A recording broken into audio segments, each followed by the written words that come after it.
播放器啊，邻居的。一般呢，我们是不修这玩意儿的。你看我这有很多啊，这都是用户因为钱的问题啊，买一个也不贵，但是修理费呢，其实有的时候比它还贵。所以说呢，那没办法，可以修，但钱得到位。那修不如买，对吧？那你就买好了，这呢扔了不少啊，看这都用户扔在这儿的。这个呢是邻居，一般我们修都不修啊。他说充不上电啊，他的充电器呢还没有拿来啊。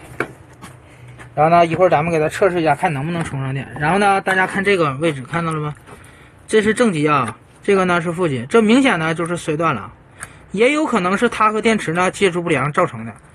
所以说呢，下一步呢给它进行修补啊。这邻居的，正常你给我钱我都不修啊，是吧？这东西咱要价，这头呢用胶给它粘上，然后呢这头呢塞一个东西，然后打上热熔胶，这样呢得给它顶上，它就不走了。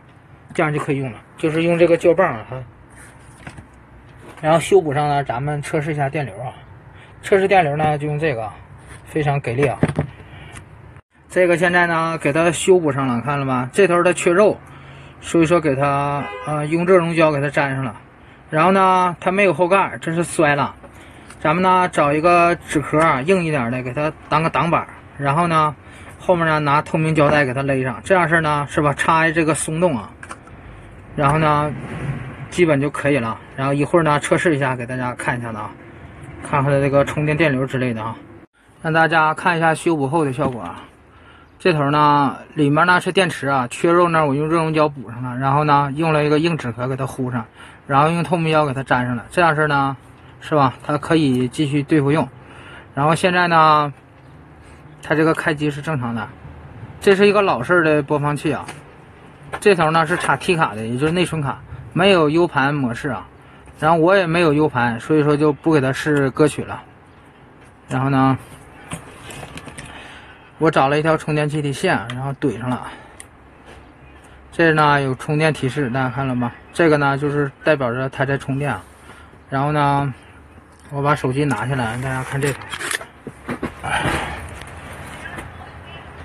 这头没，电压是 5.13 伏，电流是 0.02 安，看到了吧？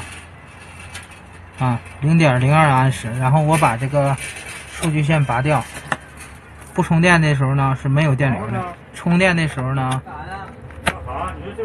充电的时候呢就有电流啊，看到了吧？所以呢这就完美搞定了。它充不上电呢有两种原因，第一种原因就是它这个电池呢接触不良，所以造成它充不上电。第二种情况就是说它原来的充电头或者充电器的线有断的，就是这种原因啊。但是咱们呢给它搞定了，它剩下问题呢就是这根线或者是充电器有问题啊，完美搞定啊。好看。